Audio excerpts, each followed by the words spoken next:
Hello, everybody. Anna Sabramowitz here. Welcome. Today I have a special guest with me, Luis Larrea, and he's one of the members of our Interactive Storytelling Accelerator. Yes, I practiced that a little bit. And what I wanted to do is dig into his journey. He's launching not one, but two interactive stories. It's all planned. We're going to get into it. But I want to hear, about his story, his challenges, what he's learned along the way, and maybe you can take away some nuggets from his journey, and it might inspire you to craft your own interactive story. But thank you so much for being here. It's so awesome. Thank you. Glad to help. So, Luis, you are, give us a little bit of context. Like before you even joined, how did you get into this? What are you doing? And where are you? Well, I live in Guayaquil, Ecuador. I got into e-learning about more than 15 years ago.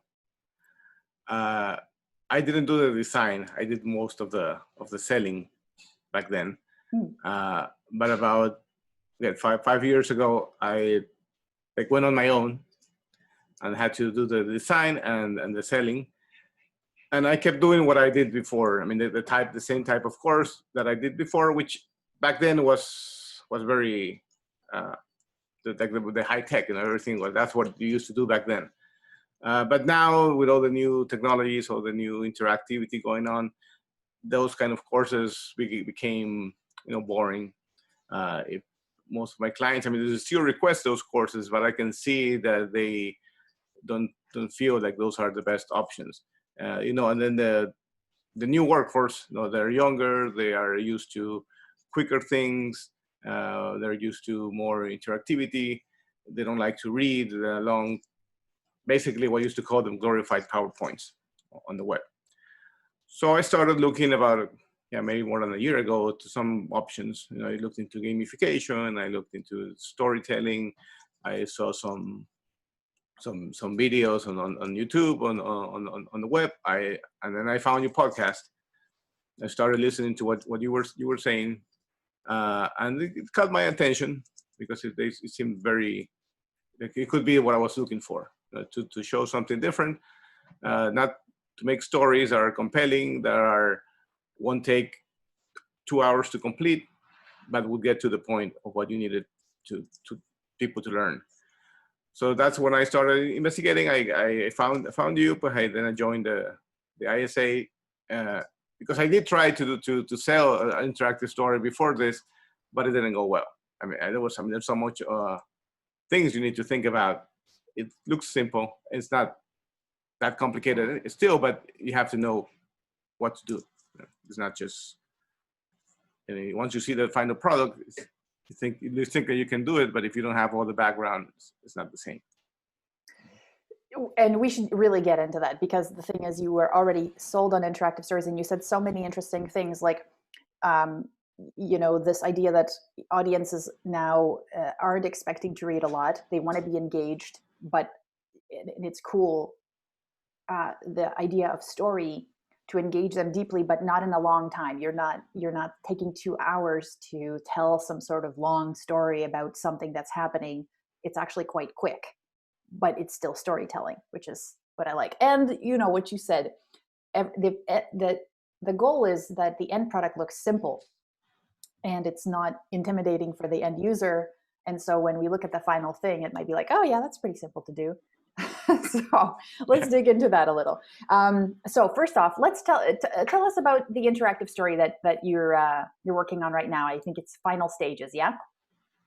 Yes, I have this bank that I've been doing e-learning for them for maybe like 5 years now, and I've always done, again, the glorified PowerPoints, a lot of text, some interactivity, point and click courses for a while.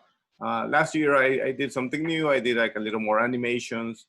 I did a little bit more, try to add some comic book style images to the, and they like that. I mean, they started to see that there are other things we could do, but I still felt like it wasn't enough. So when they proposed to me that we redo a course that they need to change every year because they have to add new regulations. It's a compliance course, basically. They need to add new regulations every year. So we've done it. I think this is like the 4th or 5th year that we've done it. I said, well, we can't do what we were doing before. I mean, this time, I think people are really tired. I mean, the first one was probably like 3 hours long. Then the second one was probably like 2 hours long. The next one was probably like an hour and 45. And this one was going to be maybe like an hour and a half. I said, no, we can't do this anymore. And since I've been already, in the ISA group for maybe like 4 or 5 months, I said, well, then I think this is the time I have enough knowledge to propose this in a way that I won't be turned down. Because again, I tried to do this for the same client last year, and the way I proposed it, I was turned down because it was just not an adequate story. It didn't follow all the things we've learned now in the ISA. So I said, well, if you want to do this, let me propose you something different, something that I think you're going to like, because if you like what I did last time, which was not story, but it was different, you're going to like this. So I said, give me a couple of days. I'm going to I'm going to build a small prototype. And I did just one little scenario, just very short. And they liked it. They really enjoyed it. They said, this is wonderful. We want to do this. And they gave me the go ahead. So what do you think was different between the last time you pitched it and this time that you pitched it? Because they're the same. What's different about? Well, I mean, I had so much more knowledge on how to make the story interactive, how to make a compelling story. I mean, before I grabbed a whole bunch of scenarios that had nothing to do with one with the other. I didn't know that you have to make them make it a conflict at the beginning that you want to solve, make them set it up in a way that people are involved with they want to help the character in the story. I just had some random stories, one after the other, with questions that were not engaging. So this time I had all the background, even though it was a really short story that I did. I mean, short scenario that I did for them. I think it had all the elements that you want in the story, so that they saw it and they say, well, this is what we want. That's really cool. It sounds also like they don't see all of that other stuff that you have underneath, all the things, all the considerations that you're making, that you're putting into it. But it also sounds like you were confident. Like you were like, I know this is going to work because of this. It sounds like you came in with a little bit more. Yeah, I mean, I knew this time I had the knowledge, and I want to have the group behind me in case I had some questions or something that I didn't know the exact answer. I could rely on the group to help me. Yeah, that's right. That. I remember you posted in the group something to the effect of, I pitched the bank. They said yes. I'm going to have some questions. So I remember that. It was fun. That was a big win. Considering, you've been working with them for this long, but it comes down to, also you saying, hey, it's interesting because obviously they trust you and they want to work with you. And what I think is so interesting is that a lot of people say, oh, well, my customers are used to a certain kind of thing. Therefore, if I pitch them something new, they're never going to say yes. And people use that as an excuse. But for you, it was almost like this point where you're like, we got to do something different. And listen, I do good work for you. So trust me a little here. Yes, I mean, they've been doing that for a while. So they were also started to feel that they needed a change. Yes. I mean, I'm not the only provider they have. Yeah. But I think I've got enough confidence in them, or they have enough confidence in me that I was able to propose something that they accepted. Yeah, that's cool.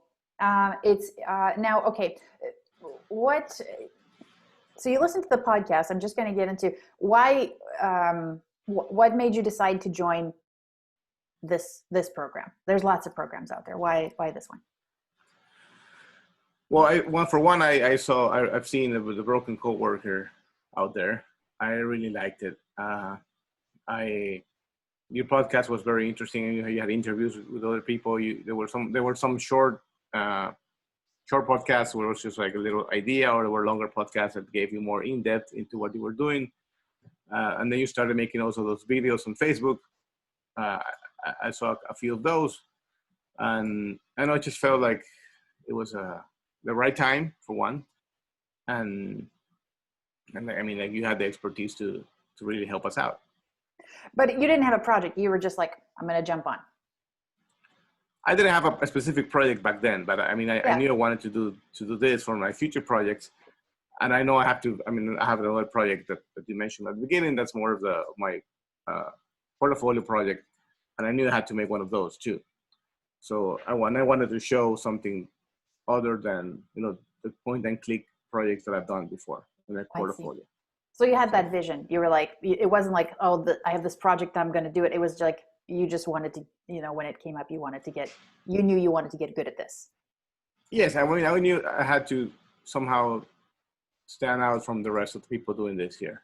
There are, and if you're going to look in learning, there are a lot of people that they basically do point and clicks or do point and clicks or do very fancy animations, but it's basically the same thing. And there's a way that I can be able to differentiate myself. And I don't think anybody right now is doing things like this here in Ecuador.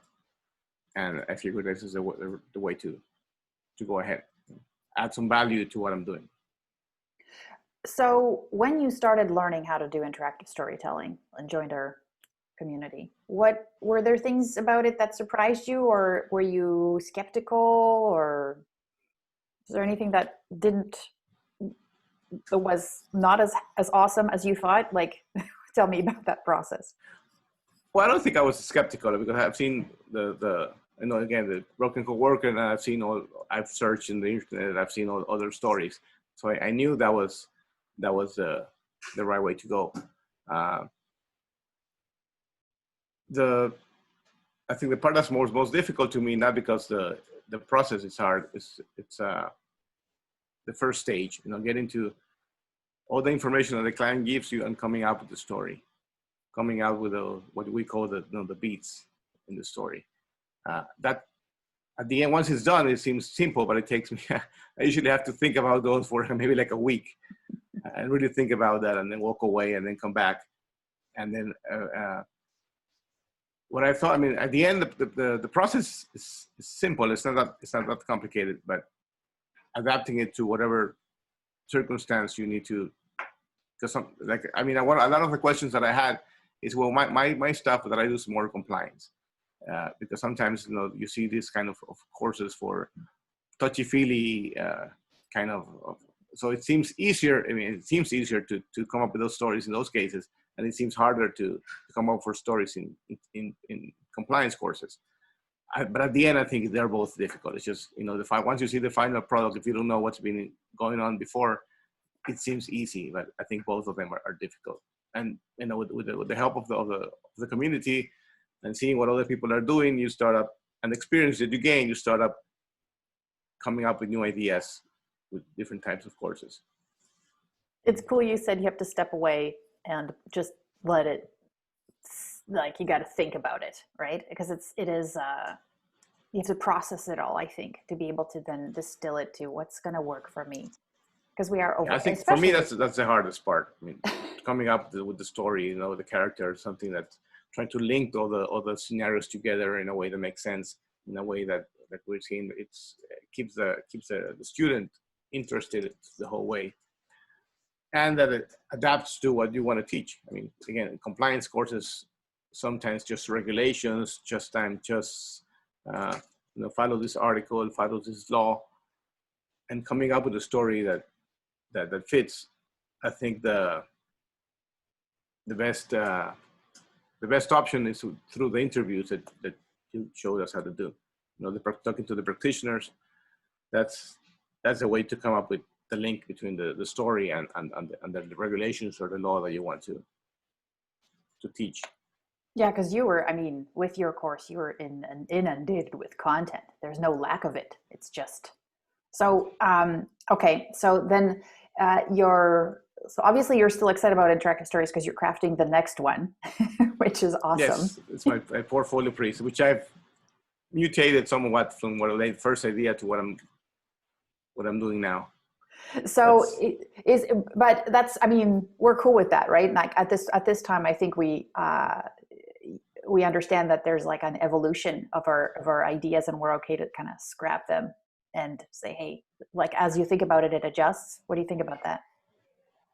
Oh yes, for sure. I mean, if you have even if you spend a lot of time in it, if you were able to refine the idea or come up with a new concept that's going to make it better, I mean, You have to let go. dump, yeah, you have to let go of your old idea. Otherwise, you're going to spend all the time and then not be as useful as a new one is going to be. That's cool. I'm looking forward to that one. It's a great concept. So, as far as this the interactive story that you're doing for clients, can you tell us a little bit about the one that you crafted, like the theme and who you're targeting? Yeah, well, this bank needs to it's a compliance course, so everybody from the person in the reception desk to the manager has to know about this. They do have some introduction before this. I mean, it's not like this is the only class they get on these topics. Oh yeah. This is like the final class that intends to summarize everything or integrate everything into one package. Of course, like people that are newly hired get more information than people that have been there for a while. But this is the way that we needed to craft the story, is to make it so that they see the importance that all this seemingly boring regulations and rules have on the bank and have on their own jobs. So it's basically about security. It has to do with different areas of security, money laundering, physical security, in the bank. Now that everybody's working from home, we have a lot of cybersecurity themes going on. So integrating those into one cohesive story was what we needed to do. It's awesome. I think you got some really fun contextual situations into that. Into your product. And what I found is cool is that even though, I mean, I'm not really interested in the bank security, but they were fun. You included so many fun elements that there's certain things that were like, not only was it contextual, but also there was a bit of novelty, visual novelty, and a little bit of fun, I think. So did you enjoy making this project more than the other things? Oh, for sure. Yes. I mean, I got to interview a lot of people in the bank to get information, and then coming up with the stories. And the idea was to make them a little bit fun, so that people will enjoy it, and they will. I think they're going to be surprised when they get to take this class and see that it's nothing like what they've been doing before. And pleasantly so. Yeah, totally. That'll be fun. Yes, of course, because I think I know everybody has this context that, in my country or in my organization, we're so behind. But to be honest with you, I think banks anywhere in the world looking at that experience will be like, wow, that's awesome. We want that. Yeah, the product is in Spanish. So if it's in the banking, yeah, in other language, I have to translate. That's right. We've been having to do a little bit of that for her. Yes. So as far as, being a part of the accelerator program, what do you think, what were some of the things that you found professionally or personally most beneficial for you? Oh, well, in the area of stories, having the process laid out, having a process from someone that's worked on this for a while, has experience. So it's not the same as reading a book. I mean, if we get a book, there might be 10 different books on the topic. But we were able to talk with the community, to be able to talk with you and Ryan, and get your feedback, get your ideas, and then ideas from other people in the group. I think we all come from different backgrounds. We're not. I mean, I'm not an instructional designer. I've read a lot about it, but I'm a computer engineer, so nothing to do with this. But it gives you the confidence to know that you are becoming an expert in this area. So I think that's the main thing. I mean, I can go out and now say, well, I am an expert in stories, interactive stories. I have the experience. I have the theory or the information behind it, the process behind it, and I've crafted stories, and I've helped other people craft their stories, and they've helped me craft the stories. So I think it gives me if I did it by myself, I'd still probably be learning how to interview the practitioners by now. Awesome. Cool. So a little bit of a head start, but also leveraging it. So now, if you could give advice to anybody joining the program, like one key takeaway that you think would be most valuable, what would that be?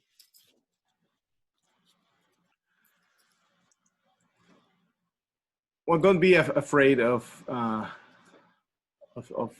like what we were saying before, of coming up with an idea, tossing it out if it doesn't work, proposing it to the community, learning from, using your experience and the experience of the group. We have some people there that just joined, or people that have been there since the beginning, and we can all propose. We can all give you a good feedback on what you're doing. Interactive stories are here to stay. I don't think this is a novelty. They've been around for, you were working for working, I think like 10 years ago or something. Yeah. And they are going to be here. I think they're going to be more relevant in the future. Mm-hmm. Mm-hmm. Mm-hmm. Cool. I like what you said about the not being afraid to throw out ideas in the community, because I think that you have done this, and everybody else who's really leveled up are the people who look at other people's work and critique it, because that's how you get better by pointing out other people's errors. And also I find that I think everybody should know this, is that Luis is a person who takes that feedback seriously and is looking for it, actively looking for it. So I know that's how you've been with your projects, is just, here's some stuff, here's some feedback. You'll show up on the live sessions, give me clarification. So that's a huge part of your success, I think, is being that so open to what you're doing, like getting that feedback and being okay with, letting go of some things. So. Well, the good thing I think that I like the best about the community is that, we have people with very different experiences, people that have been doing instructional design for years, and nobody's afraid to propose ideas as dumb or as good as they seem, and nobody's giving feedback in a superior way. Everybody knows we're all there to learn, and we might be experts in one area, but we need help in this area, or we know that we just starting to learn our first steps in interactive stories, and we need help, so we're not afraid to ask. And I think you've developed a great community there. Oh, you're certainly a part of that development. I know that. Yeah. So take some credit. So awesome. So if people want to connect with you, work with you, where should they go? I think the best place is it's a LinkedIn. I have my personal account there. There you can find a link to my business webpage. I'm going to make it available there on LinkedIn. That's probably the best way to get in contact with me. Awesome. So what I'll do is I'll put the link underneath the video, so anybody can connect with you, reach out, maybe work with you, especially sure. if they're, hey, I don't think that, like I said, I think any financial institution, after they see what you're working on, would want a piece of that. So it doesn't matter where they are. But if they want to, be it's an Ecuador thing, that's cool. That's cool. We'll take that. Awesome. Yeah, well, our community has people all over the world, so yeah, it doesn't no problem matter where you are based. Exactly, which is fantastic. So thank you so much. This was cool. This was fun. I think we learned a lot about just your journey, your process, and how you think. And I didn't even know that you were like a computer. It was a computer engineer. Background. Yeah, computer engineer. Which yeah. is, totally a surprise to me. So I'm glad I do these interviews to find out about the members. But that's cool, because that's a different kind of mindset that you're coming in with, I think. Oh, yes. Engineers have a different mindset. Different protocols and organization, which is cool, because then now you're tapping into this different kind of creativity, yeah? Yeah, that's why it's always been difficult for me, but all the process we follow, it helps. Okay, good to know. Awesome. So thank you so much for being here. Thank you. Okay.